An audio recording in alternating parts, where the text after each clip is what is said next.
দলের সাথে সম্পৃক্ত অনেকের নেতা মুক্তি হয়েছে। বীর মুক্তিযোদ্ধা নুরুল ইসলাম সরকারের মামলাটাও এই পর্যন্ত 69 বার কোর্টে উঠেছে, 69 বার।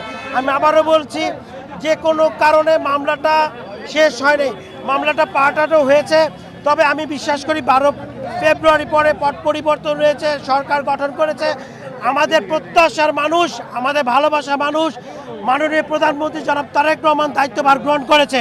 এবং আজকে যে লোক সমাগম দেখছেন, আমরা তারেক রহমানের কাছে এই বার্তাটা দিয়েছি, আমাদের গাজীপুরের সন্তান, আমাদের গাজীপুরের প্রিয় মানুষ মিথ্যা একটা মামলা আজকে 23 বছর কারাগারে বন্দী আছে, কন্ডেম সেলে আছে।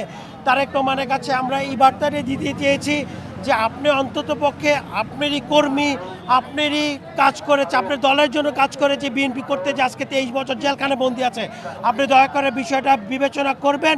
এবং আমি বিশ্বাস করি তারেক রহমানের সুদৃষ্টি থাকলে এই মামলাটা কোর্টে উঠবে। আমি চাই ন্যায় বিচার হোক, ন্যায় বিচারে যদি আমার বাবা সাজা হয়ে যায় আমাদের কোনো আপত্তি নাই। কিন্তু আমি যতটুকু জানি গাজীপুরে মানুষ বিশ্বাস করে নুরুল ইসলাম সরকারের হত্যা মামলার সাথে জড়িত না। মামলাটা যদি উঠে, মামলাটা যদি কোর্টে শুনানি শুরু হয়, আমি বিশ্বাস করি আপনাদের দোয়ায়, আপনাদের সহযোগিতায় নুরুল ইসলাম সরকার অচিরেই